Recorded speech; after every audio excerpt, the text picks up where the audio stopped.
What's up, ladies and gents?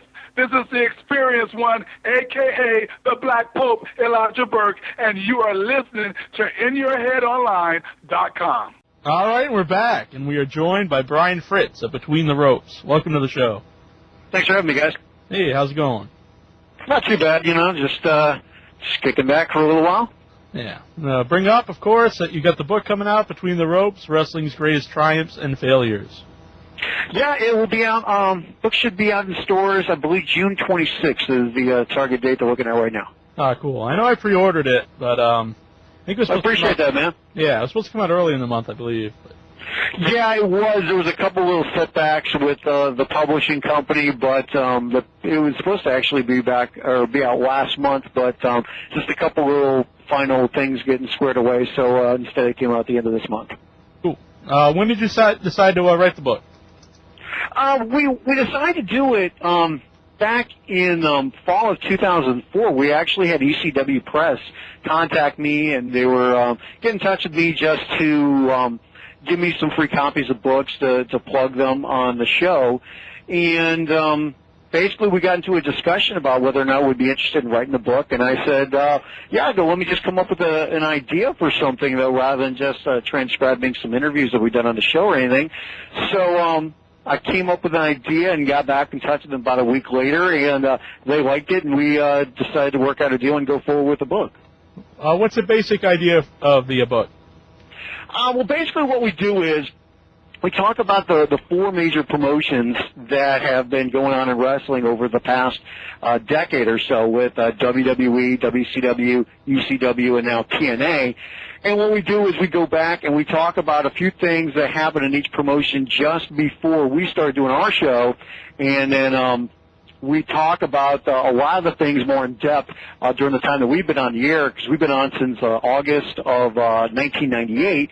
What we do is we detail a lot of the things that have happened in wrestling, major storylines, and a lot of the behind-the-scenes information, and we integrate quotes from guys that have been on the show with us over the years with stuff that might pertain to a certain situation. Like, we have, like, with Chris Jericho when he decided to make the jump from WCW to WWE, and different things like that. So you actually get their perspective of what exactly was happening at that period in time and their thoughts and opinions on various things. Yeah, and it's co-authored by you and Chris Murray? Yes. We have an email actually from Mr. Murray, and he wanted to know if the book, if it wouldn't have been became a reality if it wasn't for all the hard work of Chris Murray. Oh, how dare he write that? Now, Chris was great, though, to work with on the book, though, because, he's a very detailed guy. He knows his stuff as well. We've been good friends since before we started doing the show, even, and he did a lot of work on that. Both of us did, and it's been a very interesting process to learn how to write a book and actually go through and put one together. Yeah. Did you enjoy the process? Yeah, I did. I know some people will talk about the grind that it takes on you and how difficult it is, and it wasn't the easiest thing in the world, especially considering that this is the first time I've ever done anything like this with a kind of project of trying to go through, come up with a concept for doing the book, then getting everything together, formatting it, and writing it all out. But in the end, I was happy with the process, and it's something I'd like to do again. Are you proud that you guys didn't use like a ghostwriter, that you guys did it yourself? Oh, yeah. I can't imagine trying to use a ghostwriter for something like this. And, I understand with some guys why they would want to if it's like an autobiography, but this was something that was just more detailed about what was going on in the wrestling business, especially from our perspective, and we thought that would be the best way to tell it would be from us, since we're the ones that have actually done the show. Yeah. Is it different than some of the other ECW press books, like Wrestle Crap or The Death of WCW?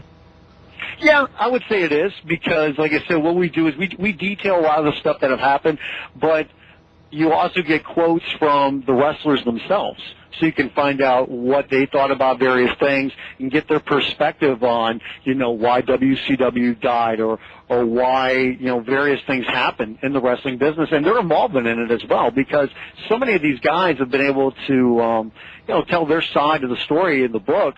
From coming on our show, we've been lucky enough to interview various guys, about different situations that have happened in wrestling and get their thoughts and get their opinions, get their side of the story.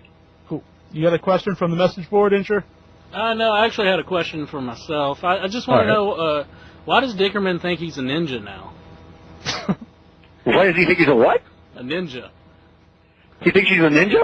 I don't know. He just seems like he talks about all that jiu-jitsu stuff and all that. Oh, well, you know what the funny thing is about that is, going back several years, it was funny because I used to watch some UFC. Was never like a hardcore fan of it, but I watched it from time to time. I got some of the tapes and whatnot, and started watching some stuff. And even a couple of years ago, a fan of the show had got in touch with me and asked me if I was interested in watching some Pride from Japan. And I said, of course, send it my way. And at the time, Dickerman wasn't a big fan of it. When I was just starting to get into it a little bit and didn't understand everything. But, as time is going on, and, with the UFC growing and, with the Ultimate Fighter show, explaining some more stuff and us understanding it a little bit more and understanding the sport and liking it, he started to like that more. And then on top of that, there's been obviously some different things in wrestling that various people don't like, and he's one of them. He has not been as interested in wrestling over the past few years, and he became more and more interested in UFC and mixed martial arts, and something that now fascinates him. And he's actually taking classes for jiu-jitsu training. He's been doing that for, I believe, like the last 8 months now. And somebody like Meltzer, he considers it pretty much the same thing, wrestling and MMA. Would you agree with that, or you just think it's something different to talk about that you guys both like?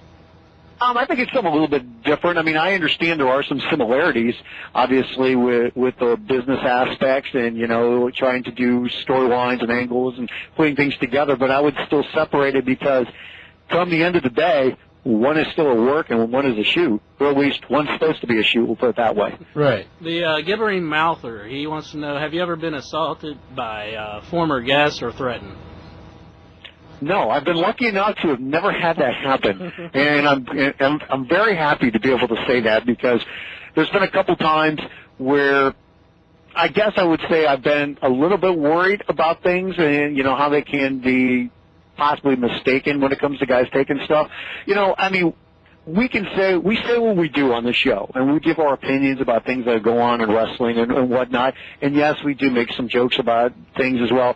But when somebody wants to come on the show with us, the thing we try to do is be very professional with them and give them the utmost respect for sharing their time to be able to come on the show with us, but at the same time, still be able to talk about various things to where it's not just where you got kid gloves on with somebody, that you want to get some information from them, and there's certain things that you do want to discuss and you want to get their vantage point about. Yeah. Now, how did you meet Dickerman? Did you know him before you guys started the show? Yeah, I sure did. It was funny because I started actually working here with Clear Channel Communications in Orlando back in 1997. And while I was here, I had been here for maybe like 2 or 3 months, and somebody had said, oh, you're a big wrestling fan. You need to meet this guy down the hallway. I was working for a sports station, and he was working for one of the music stations here. And so I got introduced to him, and we just kind of hit it off, and we've known each other since then. Cool. You have another question, Incher? This one guy, he wants to know, could you ban John from Arkansas from calling in? It's funny because you're not the only person that has said that. And I would say about that is that while, John does have a unique voice and opinion, I guess I would say, when we have him on the show as a caller. I think you got to be fair to all the callers that you have, and you can't single anybody out unless they're being obscene. And, right. He hasn't done that. He's always been, good with the show, and he's always supported it. So, you can't be unfair to the guy or anything. I know not everybody likes him, but, you at least got to give him a fair chance. Yeah. When WCW and ECW folded, before TNA started, did you guys ever think maybe the show would end since there wasn't really a lot of wrestling going on? Yeah, there were some worries. I mean, I think a lot of people were worried about what was going to happen with the wrestling business. And then for us, we were wondering where we were going to get more content to talk about, because before that, you had 3 really big promotions. I mean, when we first started doing the show, that's when, WWE was really getting hot. WCW was hot because of the NWO and everything going on there. ECW was still alive, even though its, programming to what we believe was starting to go downhill. And, you had so much stuff to talk about at that time. And even when we first started doing the show, we only did an hour program. And there was just so much to talk about. We were able to expand it to a 2-hour show. And then when all of that was going on, we were like a lot of other people where we couldn't really believe it, that this was going to be the end for some of these promotions with ECW and then with WCW going down the drain as well. And, we kind of looked at each other and said, man, how are we going to be able to, do a 2-hour show, with content? And it was just one of those things where you kind of have to adjust as you go and, just be able to have more discussion about why are they doing something or what direction are they going or, include more callers, to talk about, including the discussion and continue to have interviews with guys that, are interesting to have on the show. Yeah. Did you see a drop off in listeners and fans when before TNA started and when ECW and WCW folded? Oh yeah. We definitely did, and that was another thing that I was a little bit worried about because there was a drop-off in people that were interested in wrestling. Even the people that hated WCW, those would be some of the people that would want to listen every week and that would want to call every week and would want to voice their displeasure in the product because they were wrestling fans. And I think they were so turned away from wrestling once WCW went out of business, not only did they stop watching wrestling, but they stopped following wrestling. And that was something we were a little bit worried about as well. Yeah. You got another question from the board, Incher? I think we should ask probably about getting in the ring, because a lot of people on our board was asking, what are your opinions on getting in the ring? What about? Well, they want to know why you didn't want to there was, I guess, who was it? Phantom wanted to do some kind of work with you guys at one point. Yeah, I met them at a convention. I met Phantom and Adam up at a convention. I think it was somewhere in Carolina. I think it might have been in Charlotte. It was one of Greg Price's conventions. Yeah, and I met those guys like the night before. I'd seen a picture of them or something before, and I'd introduced myself. And, we kind of talked that night, went and got a bite to eat or whatever, and we saw each other the next day at the convention. And I didn't have any problems with them, and we got along really well. And I think everybody got along, fairly good, It's not like we were ever going to be best of friends or anything like that, but, good friends, good to talk to the guys. They were great. They were very nice to me. And, I know that they had talked about wanting to do something with the storyline, but, the way that I looked at it was, their show is up in the Northeast, and they have an audience for their show on the radio. We have an audience down here in Florida, and while, we value our online audience as well, we have to cater a lot to the local radio audience, which is down here in Central Florida. At the same time, we only do a 2-hour show, and during that time, we got to get our content in. We've got to get any interviews we want to do. Plus, obviously there's commercials you got to air being on the radio and whatnot. So, I just didn't think there was going to be enough time to do it. And I didn't think that a lot of the people here that live in Central Florida listening on the radio would be interested in hearing something like that. And, it was something I just wasn't interested in. I don't think I would have found it interesting, going back and forth with other guys. It's not the program that I kind of like, having banter back and forth and arguing or doing some kind of storyline. No matter what it would have been, I just didn't find it interesting and worth the time of, spending, the show on. Yeah. I don't know if you're aware of, his recent, he was challenging you to be on the show, I think. He was on his message board. No, I was not aware of that. All right. I mean, I wish those guys the best of luck, To be honest, I've never really listened to their show or followed it, but, the one time that I met them at the convention, I thought we got along really well, and I've never really had a problem with them. All right. Somebody on your message board, Vampire Dark, he wanted to know what you thought of the properly promoted signatures. Hey, man, they're there. They're prevalent. They're all over the place. Right. And above average Mike Sanders, or Mike S., I guess, you want to know, what do you think separates TNA from the competition? Well, with TNA, I mean, they've got an interesting product right now from the standpoint that they're trying to do some different things, and I'm sure you guys are aware of comments that Paul Heyman recently made in an article, I believe, with the Miami Herald, where he was talking about, the biggest problem that he sees with TNA right now is brand separation. They haven't created their own brand. And to some extent, I guess I would have to agree with that. I mean, obviously, they put an emphasis on the in-ring performance, and that's something that we haven't seen with WWE. I mean, you get that on their pay-per-views, but you don't get that on their television every week.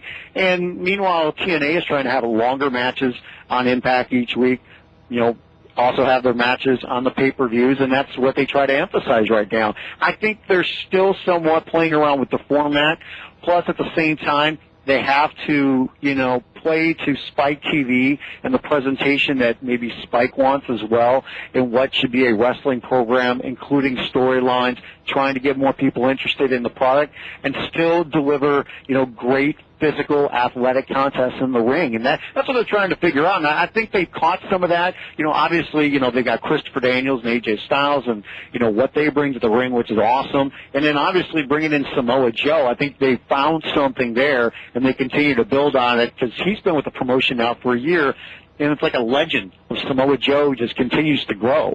Definitely. Do you think ECW starting up is going to hurt TNA at all? If they do shows like they did last night, hell no. You don't think that show? Don't think that will take away a lot of viewers? I don't know. To be honest with you, I don't think so, because I think a lot of the people that will watch ECW on a regular basis and a lot of people that watch TNA are already big-time wrestling fans, and they'll continue to watch anyway because they want to watch different wrestling companies. They like the different things that each company presents, or at least they like watching wrestling, and there's going to be different things that maybe they don't like, but they continue to tune in because they want to see what's going to happen on each show every week. Yeah, usually when the bigger wrestling is, it's better for all the companies.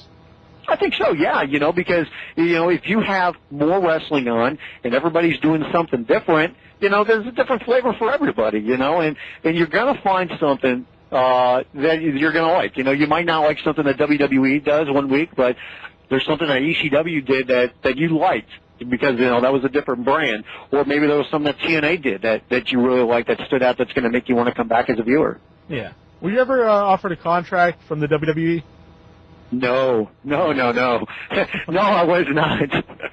There was another guy, Mark Roy, who used to be one of their announcers. He actually worked here at the station with me.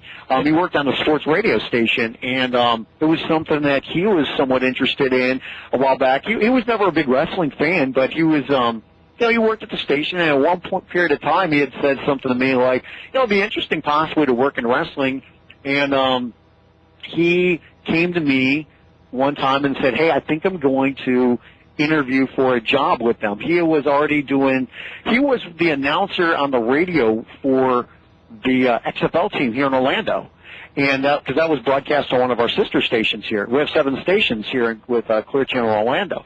So he already had a little bit of an affiliation with WWE. And then he said, you know what, I see they've got a position open for on-air talent. And he came over one time for the Royal Rumble and was like, can I watch the show with you guys? Can you point out a couple things for me and whatnot? So Dickerman and myself did, and we gave him a couple tips or whatnot. And like a week later, they flew him up for an interview. And they put you through the ringer on an interview, man. It's like they fly you up one day, and they do everything they can to you, throw a bunch of different situations at you, and then they fly you back the same day, and they get back with you like a couple days later and tell you what they liked, what they didn't like, and if they're interested in you. And they liked what Mark had, and they decided to bring him in. And I believe he was there for like 2 years. Yeah, I remember you guys used to talk about that on the show a lot. Yeah, Mark was a guy that, he had worked at the station. It was funny because so many times you hear talk about how WWE is not interested in guys that have been wrestling fans. They want to mold a broadcaster, in the way that they want, so that way there's, they don't have any problems with saying, okay, you've got this bad habit or this habit, from being a wrestling fan or following this or that. And, we want to show you the way that we want it done in our particular way. And that's exactly what they got with Mark, because there was a guy that never followed wrestling before he got in WWE. Yeah, that's kind of a strange concept, though. I thought so, yeah. But good for him, he got the job. Right. Sardi Bardfast here in our chat room. He wants to know, what was your favorite interview? His favorite, I don't know what he said his favorite was. There's a bunch of them that I really enjoyed. I know when Chris Jericho jumped from WCW to WWE. I really like that one a lot, just because it was a really big interview for us to get. We had met Chris just before that, and it took a lot of persistence to be able to get Chris on the show. And to be honest with you, we didn't even know he was going to come on. He just called in on his own. Right. So, I mean, that was really cool to have him on there and for him to go out of his way on his own to join us on the show. We had Eddie Guerrero on a couple of times. The first time he came on, it was something that was set up at the last minute. And I really enjoyed that one a lot because he was just so open.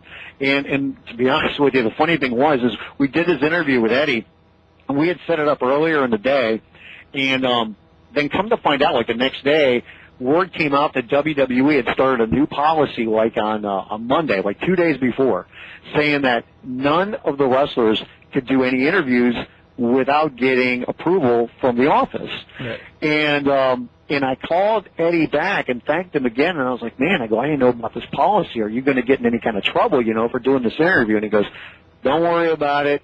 I wanted to do it. I'm glad I could. Had a good time with you guys. And he goes, look, so don't worry about any heat I might catch. So, I mean, that was really nice of Eddie to do that. And yeah. It was when China was first starting up with him, and he talked about that. And he had also discussed, some people were talking about whether or not he was too stereotypical to Hispanics, with the character he was portraying. And he was very open and honest about it. Yeah. Who would you consider some... Oh, sorry, Intro. I just want to know, how do you guys get Vader in the studio so often? We can't even get an email address for the man. Oh, trust me, man. It's only by special appearance. When you have Vader on, that's good times. That's just ratings right there. When you get Vader, I mean, nothing is bigger and better than Vader. You'll have to offering bullfrogs. Yeah, bullfrogs and a lot of food. The man likes his food. Anything that's fried or anything that's like is a pastry. Yeah, that's what we pay Intro with. Yeah. Who would you consider like a sleeper guest? Someone maybe not necessarily like a real big name guy, but was just like a great interview. Oh, let me think about that for a second. It's really tough to think about that of a guy that wouldn't be like a huge name, but that was a really good interview. Dennis Knight has come on the show a couple times, old Midian. Yeah. And you always heard stories about him. Some of the guys that worked in WWE and WCW, they always talked about what a good guy he was and how funny he was and, just what a clown he was. And, you look at the guy and you're like, this guy's nothing special, He's been in a couple little storylines, but nothing ever big. And you get him on, and he's a funny guy, man, and he knows what he's talking about, obviously. He's been in the wrestling business for a long time. He gets along with everybody. And he has great stories to tell. Yeah. Oh, and I'll tell you another guy that was great to have on, Ming. We had Ming on years ago when he was at WCW. Yeah, we come to find out, one of the guys that worked at the station with us had gone out to the West Coast, and when he was flying back, he had a seat next to Ming, and started talking with him. And Ming said, "Yeah, I'm just living over here on the other side of town." And at the time, he was out of wrestling, and he was selling cars for a dealership, and he still does that. And our number got passed on to him.